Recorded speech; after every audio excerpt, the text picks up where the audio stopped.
I can. All right, we're picking up the YJ Escort Kit Part 2, and we're going to start working with Matt here, showing you the frame and showing how to do the next part, which is the booby hoops.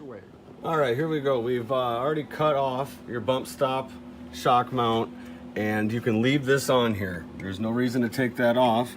I'll generally kind of pound this up a little and in the end finish it off welding it.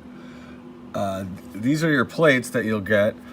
I generally have found that trimming this one back and getting it to ride in a little here will help out. It might vary a little, but you know, and what you're looking for now is these guys tacked on, but tacked on in a place where this will end up attaching. And so you're kind of shooting for the center of both plates. What Matt's going to do right now is he's going to show you how to do the setup, and he's going to tack them together. And we're So I found this to be the easiest way. You want to make sure that this side is down facing the shock.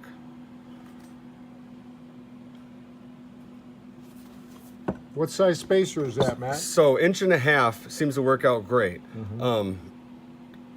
Now you can use washers, maybe a few bigger nuts you find around, anything like that. That's the width of your bushing up there. And then I've found, make sure that these are on here, they're facing down. And I just start on one side here. And I kind of just go for center, and I feel for that coping, that fish mouth on there, because they're both done the same. So if you just kind of find that right spot. Tack that guy. And get about the same on the other side.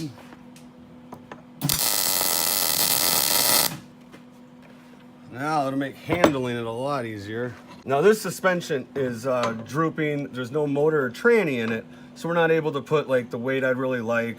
Could ratchet strap it up, but no, I know about the right length anyway.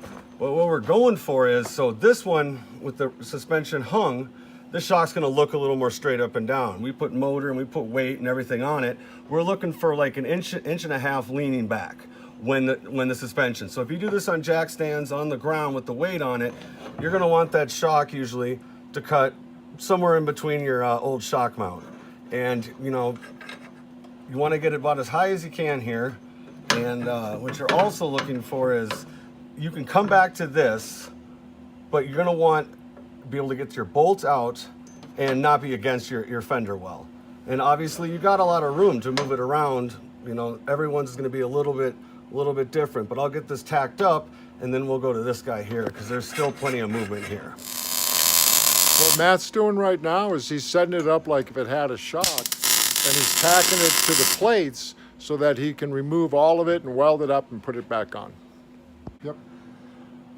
All right, to cause the least stress on the bushings, you're gonna want this bolt and your lower shock bolts parallel to each other. You don't want one all cattywampus to the other. And then when you like it, tack this guy on real well, all on here really well, then cut these two plates off the frame, weld it all up, and then we'll come back and clamp it on and finish welding.